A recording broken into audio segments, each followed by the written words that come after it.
Today, we're glad to have YongTao who is an associate professor in the Department of Physics and Astronomy at UC Riverside. He got his PhD in applied physics from Cornell in 2011, then went on to do a postdoc at Stanford, helping develop a new technique called microwave impedance microscopy. He'll be telling you about that today. Basically, as you can see by the lightning bolts on the screen here, they apply a high-frequency electric field to a sample underneath through a tip. And you can see how the electrons move when you do that and see where they move. And so this is a really interesting way to look at quantum materials with twisted layers, new electronic states, and the like, where you want to know both what and where happens. And so he'll be telling us about that today, and I look forward to seeing your talk. Okay, great. Yeah, thank you for the introduction. And it's a great pleasure to have this opportunity to talk to you about the general research going on in our group. So in general, we applied scanning probe microscopy techniques, especially this microwave impedance microscopy, and we use it to study various 2D material systems. So today I'm going to talk about some recent studies we did on the correlated electronic states in this Moiré superlattice of TMD monolayers. So I was told that the questions are usually typically arranged to the end, but if there's anything, especially if anything that wants me to clarify, feel free to ask. Okay, so let's get started. So I'm sure you all know the exciting physics discovered in the 2D Moiré systems. So we know that in the twisted bilayer graphene, when the two layers are twisted at a magic angle, and then a variety of correlated physics like Mott insulators and superconductors were discovered. And this is all because at the magic angle in the Moiré band, it actually creates a flat miniband. So this flat band enhances the effect of interaction and correlation. And there are many systems based on the graphene system, like twisted bilayer, double bilayer, or like monolayer bilayer. And more recently, there's also this alternating twisted multilayer graphene. So in all those systems, the Moiré structure is formed by twisting the graphene layers by a small angle. And you have to get the right angle in order to form the flat band because the graphene itself does not have a band gap. So it really depends on this interlayer coupling at the magic angle to make the band flat. But in general, the Moiré pattern can also be formed by two lattices of a different, say, lattice constant. So when there's a lattice mismatch, it will naturally form a Moiré pattern even at a 0-degree alignment. And of course, you can also rotate, twist it a little bit, and it will change the angle, the Moiré pattern slightly. And in this case, basically, one can calculate what is the expected Moiré periodicity in the presence of both the lattice mismatch and twist angle. So this Moiré periodicity is actually determined by both. But if the system is dominated by the lattice mismatch, then the effect of twist angle is actually relatively small. So that actually has some advantages over systems like a graphene, where you have to rely on hitting the right angle. Right. So, and this TMD Moiré structure is actually the kind of like the latter case. And those materials also have been well studied. So in terms of structure, they have a similar honeycomb lattice. And then the transition metal is sitting at one side, and then the trichogen atom sitting at the other side. And then because of the different combination of the transition metal, which are usually tungsten or molybdenum, and the trichogens are usually sulfur, selenium, or sometimes tellurium. So there are a variety of the TMD materials that can have different, say, lattice constants. And electronically, these materials are semiconductors, and actually in the monolayer limit, they're direct bandgap semiconductors. So in our study, we look at the Moiré superlattice of this tungsten disulfide and tungsten selenide. And those two materials have about 4% lattice mismatch. So that means if you align them at 0 degrees, they still form a Moiré lattice with a periodicity of about 8 nanometers. So then this Moiré lattice will fold the electronic bands in, say, individual TMD layers. So for example, if you take the band structure of the WSE2 as an example, when you have the presence of the Moiré lattice, and then it's gonna create copies of the bands. If you look at just the valence band, it's gonna create a copies at all the displaced by the Moiré lattice vectors. So in this case, if we focus on the first brilliant zone, we can see there's multiple bands crossing, and when there are interactions, they're gonna avoid crossing and open up band gap. So this is how the Moiré minibands are formed in this TMD Moiré superlattice, right? So and it was first pointed out by this paper from McDonald's group that in this band, in this Moiré system, when the bandwidth is small enough, it can host a lot of the correlated physics. And in the case of a WSE2 and a WS2, because of their type 2 band alignment, so that means the conduction band of WS2 is actually sitting at a lower energy than the WSE2. Well, on the valence band, the WSE2 is at a lower energy. So then when we consider the low energy physics by filling carriers or either electrons or holes in the system, only the low-lying bands are involved, and they're in different layers. So on the electron side is in the WS2 layer, and the hole side is in the WSE2 layer. And this paper suggested that when the band is flat enough, essentially it can be described by a single band Haber model. And in this case, the Haber model actually predicts that there's going to be a split of the bands into the lower Haber band and the upper Haber band. And the splitting is due to the Coulomb interaction or the on-site Coulomb repulsion if you put 2 electrons in the same Moiré set. And then the separation of the 2 bands is basically a reflection of the Coulomb interaction, the on-site repulsion, which we call this on-site repulsion U. So in the TMD Moiré structures, there are a few key features I think makes the system interesting. So first of all, those materials all have large effective mass. So that makes the band, especially around the band top, actually pretty flat. And then they can actually form Moiré patterns at 0 degrees. So that means they're somewhat less sensitive to the, say, twist angle disorders. And then there's also strong spin orbit coupling from the transition metals. And that creates lift of the degeneracy, especially on the hole side. It lift of the degeneracy, so it introduce the spin valley coupling. And then that results in actually a lower degeneracy. So each band of the degeneracy is only 2. And there's a band alignment between those 2 layers that can be tuned or say can be picked based on the different material combination. So that adds another degree of freedom for tuning the correlated physics in the system. So the early studies of this correlated states were reported both at the Kim-Fan Mark and Jie Shan's group at Cornell and also Feng Wang's group at Berkeley.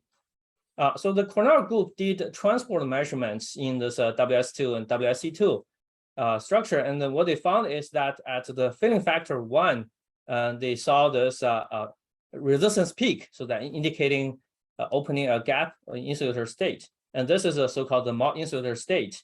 And this filling factor is actually defined by the number of electrons within one unit cell. So at the Mott insulators, basically every Moiré set is filled by only 1 electrons, and then the Coulomb repulsion opens up the gap for the on-site Coulomb repulsion opens up the gap at this filling factor. And then in the Berkeley group, they used the optical technique. They also see the insulating states happening at the filling factor of 1. They also see this additional state at 1/3 and 2/3. So those two states actually can be interpreted as the generalized Wigner crystals. So then in this case, the electrons will form an ordered pattern, but they are not at the nearest neighbor, but instead they're at the second nearest neighbor. So around the time, there are also other experiments done in other TMD Moiré systems. So for example, there's a measurement in the MOSE2, the two MOSE2 separated by a thin HBN. There also there's a twisted homo bilayer. So it's a monolayer WSE2 twisted relative to another monolayer WSE2. And it turns out that there are also correlated states like Wigner crystals were discovered even in the high quality like monolayers of TMD without forming like a Moiré structure. So this was demonstrated in those two papers, including one at the work done at Harvard. So in general, one of the typical challenges in studying this TMD systems is that it's actually hard to make electrical contact to the system because they're semiconductors. So every time you put metal on the semiconductor, it forms a Schottky barrier. So that prevents experiments like the transport to study the system. And for example, in the transport, it's actually hard to see those fractional filling states. Another challenge is that the spatial inhomogeneity in the Moiré systems.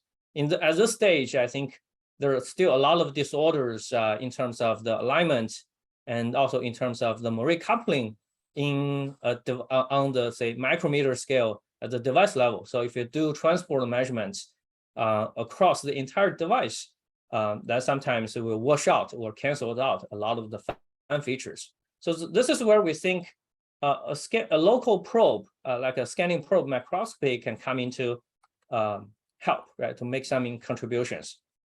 So next, let me actually take a little detour and talk about this approach that we're going to use to study the system. That's called the microwave impedance microscopy. So how it works is the following. If you consider a metal probe, and if you apply a sharp voltage on the metal probe, we know that the tip apex is going to generate a very strong electric field. And then the materials is going to try to screen the electric field. And the screening can come in from two contributions. One is the dielectric screening. We can model it by the dielectric constant. The other is the conductivity of the materials. So that can also generate conduction current to screen the electric field. So in general, we can model this tip sample interaction using this capacitor and resistor network.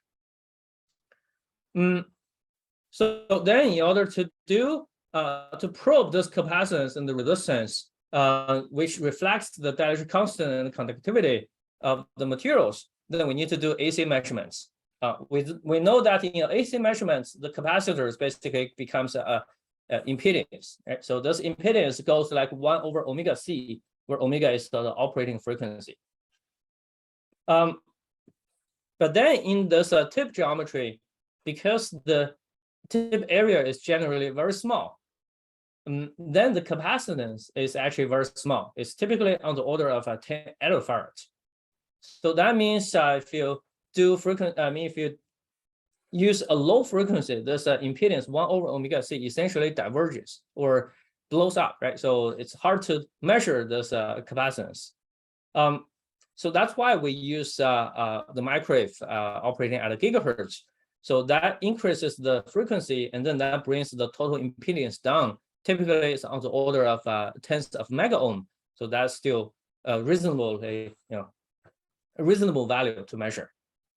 And then in the experiment, the technique is basically working like a Lockheed amplifier. I'm sure most of you are familiar with. And then in this case, sorry, I see there's a question here. Okay, so is a twist angle disorder present in heterobilayers? It is, but its effect on the Moiré coupling is less compared to, say, the graphene homo bilayers. Okay, so coming back to this this locking amplifier. So basically at the we basically build a locking amplifier that working at the microwave frequency. And then we all know that for a locking amplifier, it's a phase sensitive detection. So we can have both the in-phase channel and out-of-phase channel. In this case, we call it the imaginary and the real part of these tip sample impedance. So in this case, we can study, or in generally study, how those two parts, the imaginary and real parts, depends on the material property. So here is say simulation results on how the imaginary and the real channel will behave when the sample resistivity is changing. So in general, the imaginary part can be understood as the ability of the sample to screen the microwave electric field. So therefore, when the sample is very conductive, has a low resistivity, the screening signal is high. Then when the sample becomes more insulating, the screening capability drops. So then basically we see a monotonic dependence of this imaginary channel on the resistivity. On the other hand, this real channel signal characterizes the amount of the energy dissipation in the system. So actually it has a peak at certain intermediate resistance values. So in most of the experiments, we're going to rely on this imaginary channel because this channel is a monotonic dependence on the resistivity. So it's a good indicator of whether the sample is conductive or not. So in experiments, we typically use two types of probes. The first one is based on a tuning fork. So in this case, we simply just etch a tungsten tip. So that is what is used, often used in the STM measurements. And then we just mount the tungsten tip on the one prong of the tuning fork, and this tuning fork will help us to tell when the tip is in contact with the sample. So here is a CM image of the etched tip. So it has a pretty sharp tip apex and also has this very high aspect ratio that actually turns out to be useful in reduce some of the capacitive couplings in the system. Another type of probe is more conventional, like cantilever-based probe. So in this case, we actually install an optical fiber into our scanning system. So what it does is that it forms a interferometer between the surface of the fiber and the back of the cantilever. So this can be used to detect a very tiny deflection of the cantilever. So that allows us to both detect the force and then to tell us when the tip is in contact with the sample. Okay, just to quickly summarize and then point out a few key features for the microwave impedance microscopy, or we call it MM. So first of all, it's an AC measurement of the local electrical properties. So this is in the sense that they consider the electric field distribution. So for example, this is done by a finite element simulation. So you can see that the field is actually most concentrated near the tip apex. So that allows us only probe a small volume of the sample. It's also local in the sense that it actually does not require a current flow through the sample. So that means actually we don't need a counter electrodes on the sample. So just say a standalone flake, then we should be able to actually measure it with this probe. And also because it depends on the electric field, so it can penetrate any insulating top layers. So probe features that are buried below the surface. It turns out those two features are actually particularly useful when we study high quality 2D devices. And here's an example of an early study that our groups did on this monolayer tungsten telluride. So this material was shown to be a two-dimensional topological insulator. So we expect around the boundary of the material, we should see the conductive edge states. And here, the sample we study is actually just a freshly exfoliated tungsten telluride. And because this material is highly air sensitive, so we cover it with HBN. And in this case, it's actually the HBN only covers part of the tungsten telluride. And then one part is exposed, so it's oxidized, and so becomes a trivial insulator. And the pristine part is still a topological insulator. Then we expect at the boundary of the trivial and the non-trivial regions, that is basically along the edge of the HBN, we should expect to see a conducting edge states. So that's exactly what we see in the measurements. So this basically kind of demonstrates that the ability that for to measure standalone samples without any electrodes. So that means it does not involve any fabrication to preserve the sample quality. And also it probes the surface, this subsurface feature below the HBM layers. And typically, the spatial resolution is determined by the tip apex, as you can also see from this simulation. It's typically on the order of 50 nanometers and better. And in some special cases, we can actually get very high spatial resolution.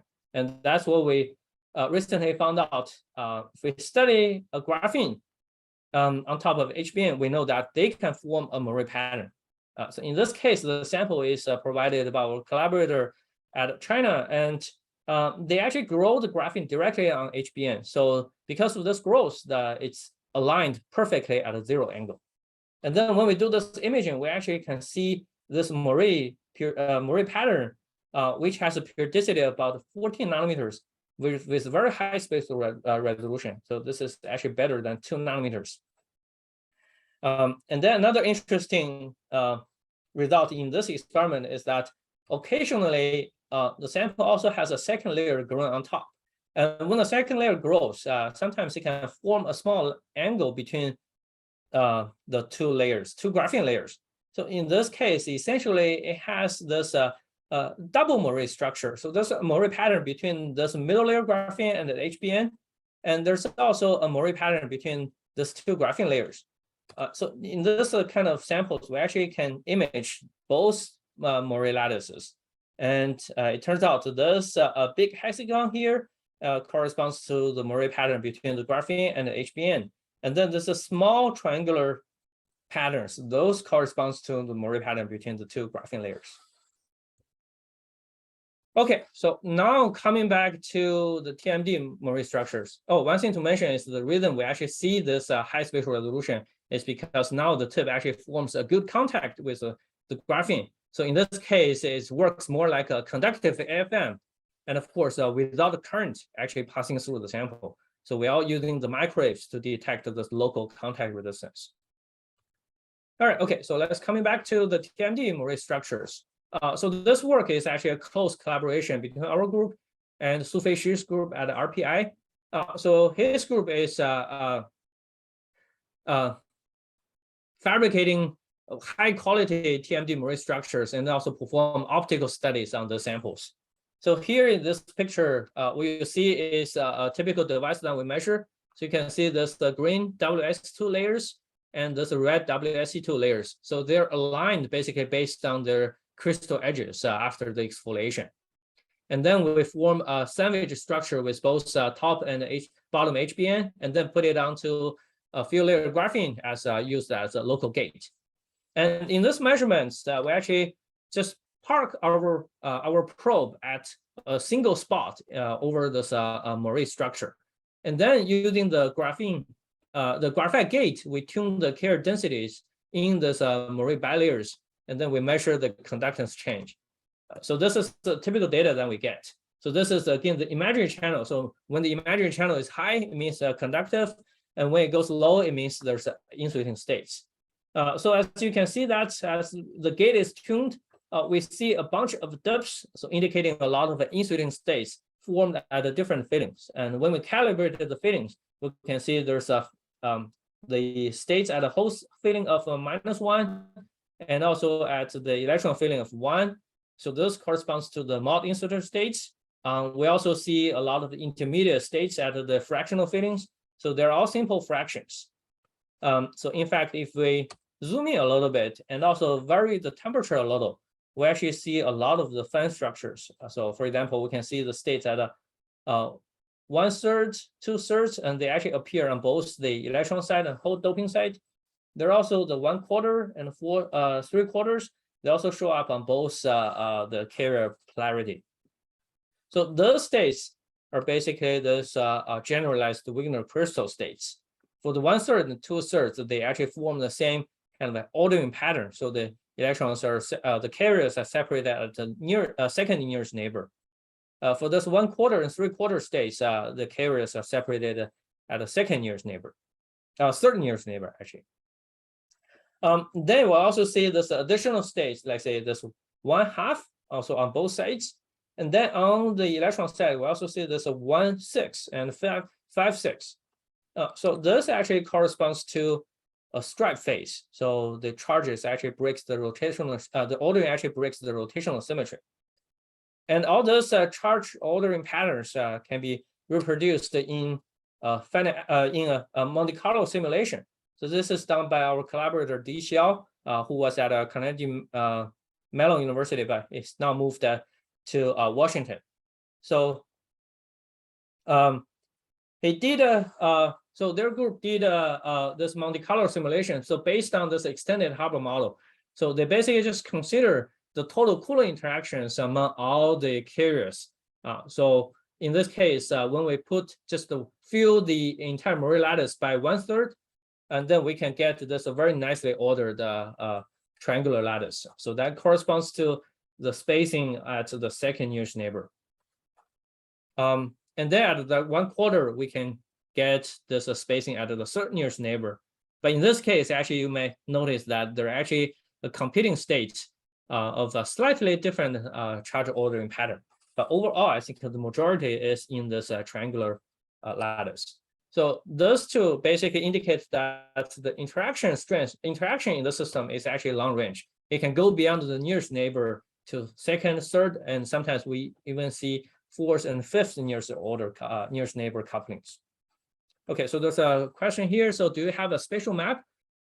We do have a spatial map, but in that case, we don't see. So first of all, in this systems, we cannot resolve the Moiré couplings. So our spatial resolution in this case is not good enough. And also in that spatial map, we normally see is most of the regions will behave similarly, but there's like spots like here and there that shows like a very different behavior. And a lot of times, sometimes they actually just don't show the Moiré features at all.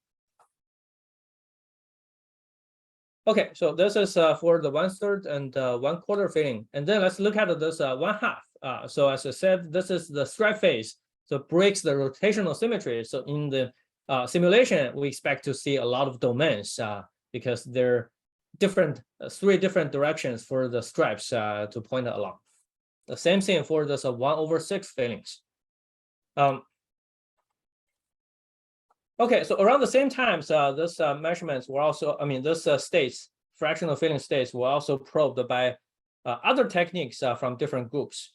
So the Cornell group, they used separated the monolayer WSC2 as an optical sensor. So they can use this as a local optical sensing sensor to probe this correlated states. They also see a suite of different fractional fillings.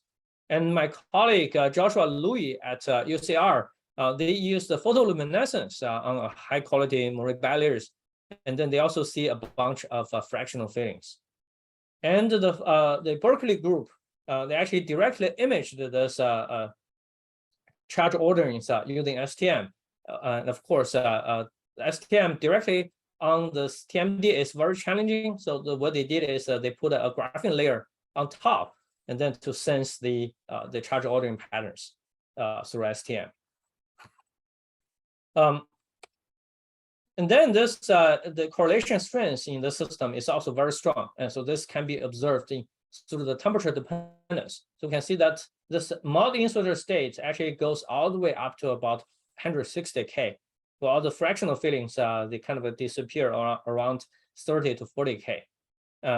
And this transition temperature also agrees pretty well with the simulation results. So that indicating that the interaction here is also very strong. So that opens up a considerable gap for the Mott insulator and the fraction of the Wigner crystal states. So then one question we want to ask is there a way to probe this correlation gap? So to do this, we actually put on a monolayer graphene on top of this TMD heterostructure. And we use this as a top gate. And then we position our probes on top of that monolayer graphene, and we try to probe this TMD Moiré structures through this monolayer graphene. So in order to do that, we actually had to apply a large magnetic field. Hopefully, and the monolayer graphene becomes less conductive, so it cannot fully screen the microelectric field, so that the tip will still be able to probe the TMD layers. And in this kind of a dual gate structure, in the 2D community, this is a common type of device geometry. So basically, this allows us to independently tune the electric field and the carrier density. So in this dual gate map, we expect a diagram like this. So there's a correlated states which appears at a fixed carrier density. They should run along this diagonal lines. And then along this diagonal lines is the varying electric field strength. And then remember, we also have this monolayer graphene, and in the presence of a large magnetic field, this monolayer graphene, we also form lambda levels, which will be probed by our probe.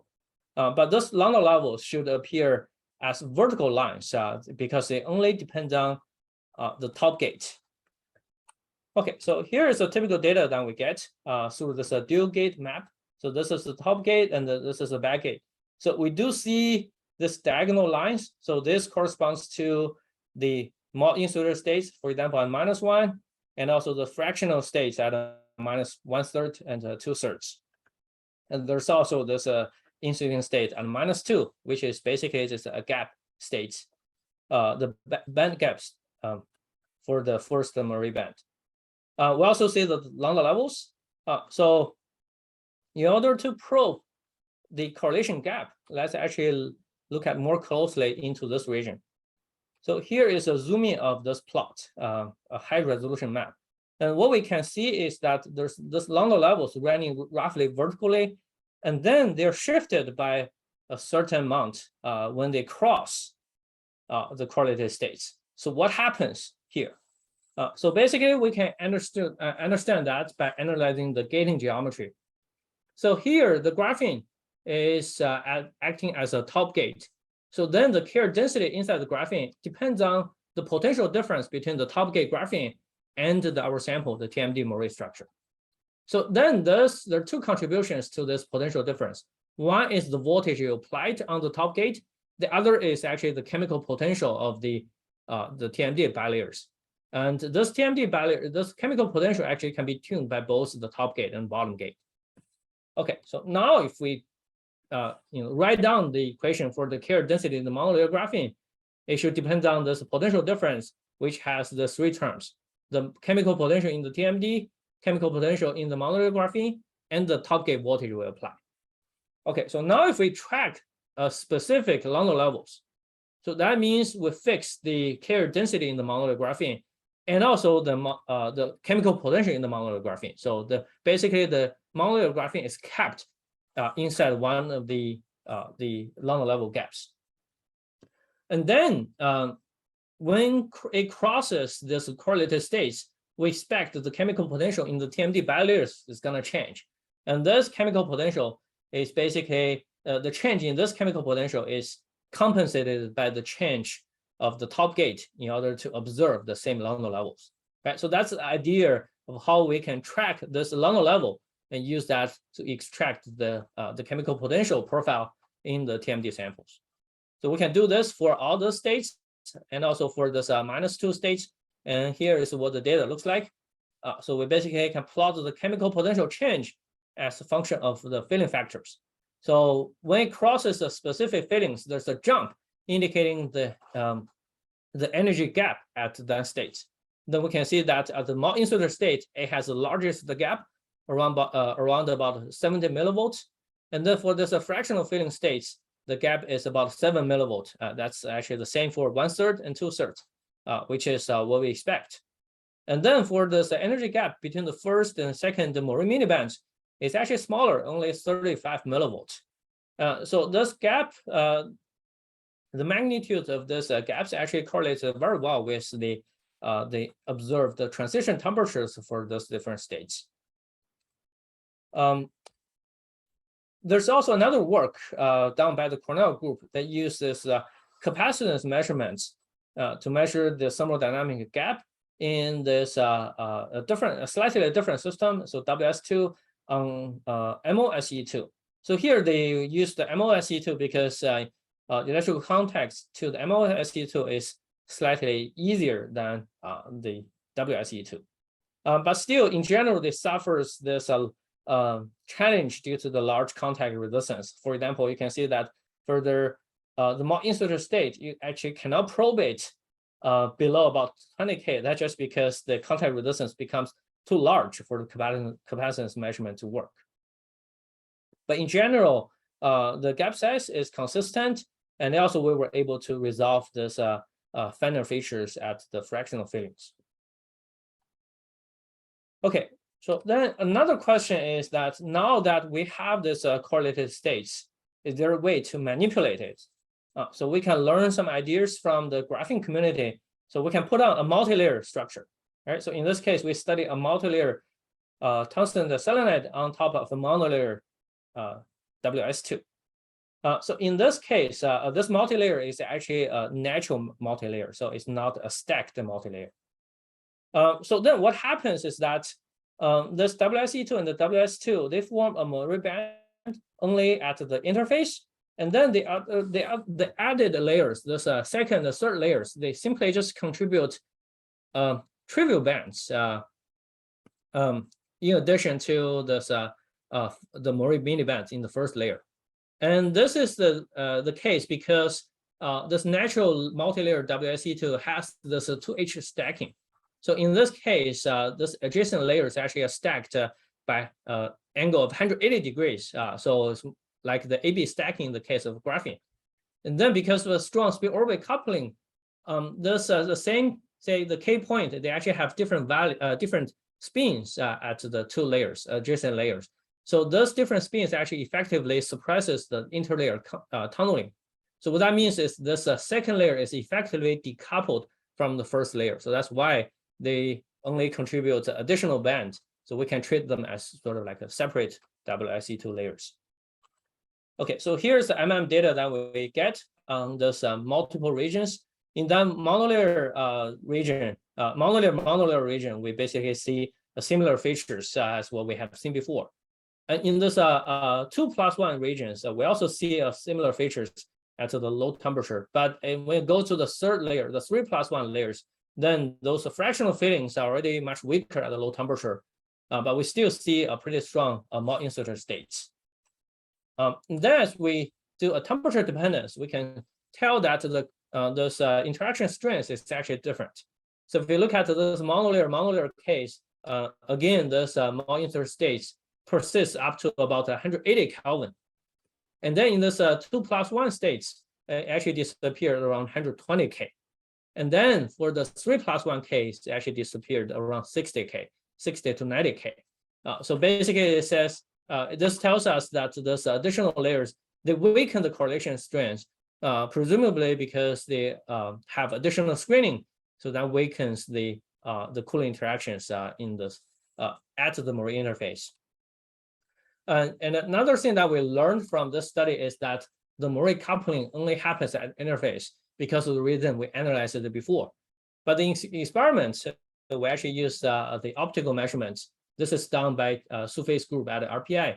So they basically measure the reflection contrast in the different regions of the sample. And then when you gauge the sample, basically you will see this Moiré excitons that corresponds to the optical transitions between the valence band in the WSE2 and the connection band in the WS2. And then as you dope the sample, you can see that those excitons actually are strongly modulated by the correlated electrons. If we go to the two layers and the 2+1, the 3+1 structures, in addition to this Moiré excitons, we also see additional features. This additional feature actually come from this trivial bands, the optical transition in this trivial bands. And then we can see that those features, they actually has very little gate dependence, especially if we tune it through this correlated states at ±1 fitting. So that means this band actually has very little effect from the Moiré coupling. They do change at high fitting, which actually we're going to talk about a little bit later. But overall, the take-home message here is that the Moiré coupling only happens at the interface, and the second and third layers actually sort of decoupled from that Moiré interface. Okay, so this is this layer degrees of freedom is one way to manipulate the correlated states. Another way to manipulate it is using the electric field, which is a common trick in the 2D community. And to do that, we again use the dual gate structure. And in this case, we study a monolayer WS2 and the bilayer WSE2. So here, we know that in the dual gate structure, we have this phase diagram that the Mott insulator states basically runs along this diagonal line. And the different position of this diagonal line, it corresponds to a different electric field. So then to understand what to expect in this case, we actually asked our collaborator, Chuanwei Zhang at UT Dallas to do some model calculation of the band structures. And what we learned from that band structure calculation is that this valence band from the second WSE2 layers, if again, you can see that effectively it has no Moiré couplings. So it's kind of like separated from the Moiré band from the first layer. And then when an electric field is applied, so in this case, if we consider a positive electric field pointing in this direction, so effectively it just moves the valence band from the WSE2 layer, from the second WSE2 layer up relative to the Moiré band from the first WSE2 layer. So then it can create an interesting scenario where this valence band from the second layer actually overlaps with the Moiré band from the first layer. So that corresponds to this part of the diagram. So at this electric field range, we expect some of the carriers will be pushed into the second layer. Right. So then the question is, will this destroy the Mott insulator states when all the carriers are at the Moiré interface? So does that mean that this layer will actually, this holes in the second layer will become mobile? So if that's the case, it will destroy the insulator states. Okay, so there's a question here. So do you understand why the second WSE2 layer band is lower in the energy? Oh, that's because the Moiré coupling. So when there's a Moiré coupling, that actually pushes the first Moiré band upward a little bit. So even at a zero electric field. Okay, so now let's come back to this. If we consider these electrons in the second layer, if they move around, if they're able to move around, now let's think about the geometry. Because the carriers within the same layer, they're generally spaced at the Moiré periodicity, which is 8 nanometers. But then across the layers, it's actually only 0.7 nanometer. So that means energetically, this is still not favorable. So this will still cause a significant increase in the cooling interactions. So those second layer, the holes in the second layer, WSE2, they actually prefer to align or locked with the empty sites in that first layer. So one way to look at this is actually think of this empty holes in this first layer. Basically, empty holes are just electrons. So then that means when the holes in the second layer is coupled to the empty hole sites in the first layer, effectively, you can think of it as a coupling of holes with electrons in the two layers, right? So then when they strongly bond to each other, they basically form a charge neutral particles, so basically excitons. And in this case, they will not contribute to electrical transport. So this you can actually think of it as an excitonic insulator, which is basically a strongly bound state of coexisting electrons and holes. So there are two key components here. One is you have to have coexisting electrons and holes. In this case, we can realize it by separating the electrons and the holes in separate WSE2 layers. And also we need to probe, it has to be insulating states. Okay, so these are the two things that we'll look for in the experiment. So let's again first look at how we probe the insulating states. This is again a imaginary signal map, a dual gate map in a structure with monolayer graphene as a top gate. So we can identify there's a charge neutrality point, and then there's a Mott insulator state at -1. And there's a insulating states at -2. We also identify this -1/3, -2/3, and also -1/2 states. Those are the fractional filling states. So they all shows up the insulating states as a diagonal lines. And then you can probably tell that this Mott insulator state is special compared to the other states because all the other states as the electric field is increasing, they all disappear at some point. But it's only the small insulator states persist through the entire electric field range. So how to understand this? So let's again draw the band diagrams to understand this. We know in the Moiré band, we have the upper and the lower Hubbard band, and then there's also the high energy Moiré band. And this is our n equals to -1 gap and n equals to -2 gap. And then we know for the second layer, it contributes a valence band. So at a negative electric field, this valence band is actually lower in energy, right? So if we increase the electric field, if it overlap with this n equals to -2 gap, it's gonna close that gap, right? So that's why this n equals to -2 insulating states, it disappears at a low electric field. As it further moves up, it will close the other gaps. So for example, for this also fractional filling states. But at the -1 state, that's special, and that they are still insulating states, so indicating there's still a gap opening at n equals to -1. And that is consistent with our analysis about the excitonic insulators. So in this case, the electron holes are actually distributed in the valence band and the Moiré band. But then we still want to look for a direct signature of this carrier population. So in this case, we again use the optical spectroscopy. And if you remember, in this 2-layer and 2+1 structure, there's the additional features that comes from the optical transition in the second WIC2 layers. And that band, although it doesn't change much across the Moiré densities, but it does disappear at high filling.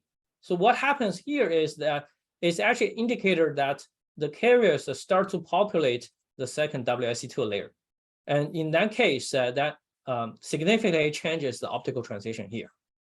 So that's why this feature disappeared, and we can use that as a signature to tell us when the second layer is populated by the holes. And in this case, at a 0 electric field, we can see that this actually happens below the filling of -1.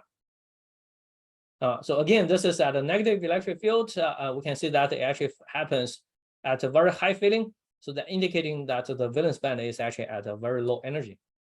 And then at a positive electric field, at this value, this is where this feature roughly disappeared at around the filling of -1. So that means this band starts to overlap with the this upper Hubbard band. And then when if the electric field is large enough, you can see that it actually disappears at a much lower filling.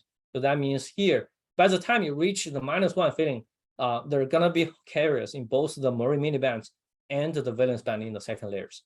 So this confirms that the carrier are populating both layers, consistent with our earlier analysis. Okay, so let's actually compare the small insulator state and excitonic insulator states a little bit more. So this is a low temperature map. This is at 20 kelvins. We only see the small insulator states. And we know that in this range, it should be the small insulator states. And then in this electric field range, they should be the excitonic insulator states. Okay, so but both states are insulating, right? So how do we really know that they're two different insulating states? So we basically go up in temperature. And at 70 Kelvin, we actually see that this part of the insulating states actually disappeared. But the other parts of the small insulator states still persists. As a control experiment, we actually measured the 1+1 region in the same device, just next to this 1+2 region. And then we can see that this small insulator state actually persists through the entire electric field range. So that really tells us that in the bilayer 1+2 structure, this part of the feature is different than this part of the states. Okay, but still, in order to determine the transition temperature, so we know that the EI states has a lower transition temperature than the small insulator states. But because of the graphene gates, it's actually hard to probe, especially at a high temperature. So then what we do is we actually come back to this single gated devices. And then we make two types of device structures. The first type is that the 2-layer is on top of the 2-layer WSE2 is on top of that monolayer WS2. And the other device structure is the inverted structure. So the monolayer WS2 is on top of the bilayer WSE2. So in this case, when we apply the electric field for example, in the first structure, then it's gonna push all the holes to the bottom WSE2 layer, right? So in this case, it's all the holes are concentrated in the first layer, WSE2 at the Moiré interface. So we know that this state corresponds to the Mott insulator states, and this is also confirmed by the optical measurements. This carrier population. And then in the inverted structure, when we apply the same electric field, dope the system to the same site, then we expect some of the holes are going to be pushed to the second layer. So in this case, this state here should correspond to excitonic insulator states. This is also confirmed by the optical measurements. Okay, so now basically if we know one is a Mott insulator, the other is an excitonic insulator, we can look more closely their temperature dependence. And then we see that in the Mott insulator case, it actually goes up to 120 K. So this is consistent with the earlier measurement we did on the 2+1 structure.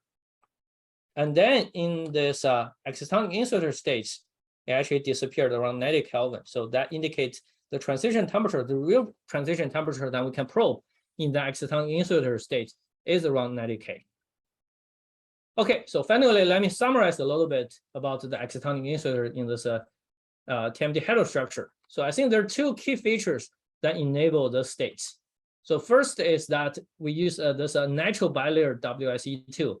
So this the interlayer tunneling essentially is suppressed because of this stacking order, so that effectively you can treat the second layer as a separated WSE2 layer from the first. And then the second is that the formation of the Moiré Minibands in that first layer enables the tuning of the carrier polarity. And this idea of the realizing the excitonic insulator states in a TMD heterostructure also realized in reported in a few other studies. So this is a study from Cornell group that they actually just use a monolayer WSE2 and the monolayer MOSE2, and then separated by a very thin HBN. In this case, you can bring the conduction band of one layer actually to the same energy of the valence band in the other monolayers, so they can form a electron holes coexistence in the separated bilayers. And then more recently, the Cornell group and also the Berkeley group, they did an experiment kind of similar to us. They used this Moiré structure, but in this case, they just add thin HBN layers to separate this monolayer WSE2 from the Moiré structure. And then based on the similar ideas, they can also realize this excitonic insulator states. It was also observed in this bilayer WSE2 alone, but in the case of quantum Hall regime. So this is done by the Correlated group at Columbia. So in this case, this idea of using the natural bilayer WSE2 is similar to this idea. Basically, you can treat this as two separate layers.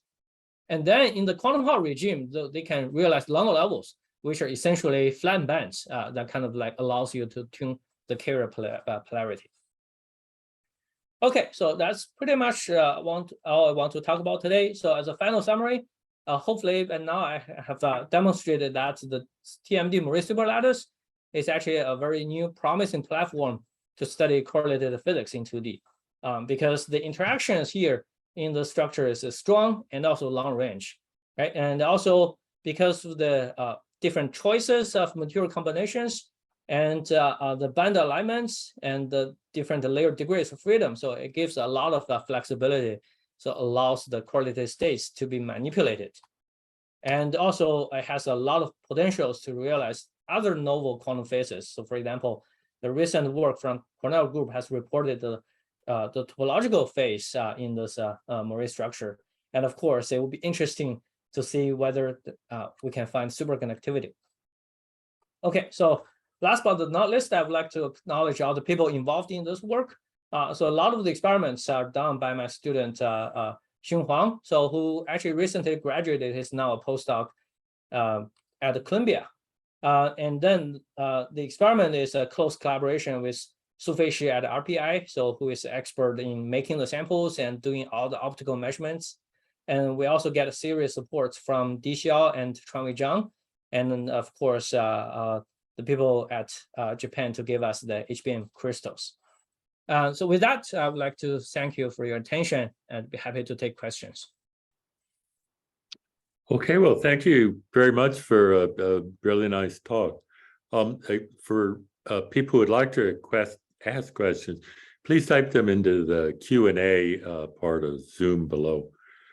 We have one question from Ziyu Hao to start up. What can MIM measure that conventional capacitance measurements can't do besides spatial mapping? Oh, the MM actually measures a different quantity, right? So the MM, in our case, the mostly measure the conductivity of the sample. So you can think of as a local conductivity measurements. For conventional capacitance measurement, it primarily measures the capacitance. And of course, you can use that to measure the quantum capacitance to probe the gap structure of the sample, right? So I think that's the big difference. And of course, as you mentioned, the spatial mapping is also so very, I think it's a capability that MM has because we can now go to different spots to measure the, like say, a local region. Another difference is that capacitance measurement is obviously a global measurement. It also has the problem of the contact resistance. So it may not work for some samples, like the WS2, WSE2. It may not work there because the contact resistance is too large that you cannot inject the carriers from the through the capacitance measurements. But that's not a problem for MM. So we do not rely on that electrodes to or the contact, good contact quality to inject the microwave electric field. Okay, thank you. Just a second, I think there's another question here. I have to read it. Yes, Gong Chen, from the BCS picture of exciton insulator, it seems that the exciton in your case has a finite momentum because the Fermi surfaces of the electron and the hole do not really match each other. Is that the case? Yeah, so in this case, I think it's no longer, say, collective states. It's more a localized the picture. So in some sense, it's more, I would say it's more like a bilayer. In some sense, it feels like more like a bilayer Mott insulator. So we have the Hubbard models in the bilayers, and then the localized electrons, how they occupy the two layers, they're kind of like coordinated. So they're not no longer paired through the matching of the momentum in the states at the same momentum, because I think those electrons already are localized. So I think there's no like really like momentum involved here in the K-space. And a follow-on question. So is it in the BEC limit? Question mark. Actually, I'm not sure about this. Yeah, so actually, I'm not sure about this, whether it's in the BEC limit. I think it depends on the density of the density that we create. And in this case, the localization, I think, is primarily dominated by the formation of the Moiré lattice. But I think one can imagine if you increase the density of the exciton, so that means, let's say, half of the electrons are in the one layer, half of the other carriers are in the other layer, so that creates a lot of electron hole pairs. I think that might enter the BEC limit. Yeah, but again, I don't have a concrete answer for that. Okay, thanks. Let's see, I think another question. Yes, Gong Chen says, thank you. Yeah. Other questions people would like to ask? Maybe a last question? Type quickly. Okay, no more questions, but I think really a fascinating talk. You can really figure out a lot using your technique about these new states. So thanks very much. Yeah, thank you. Yeah.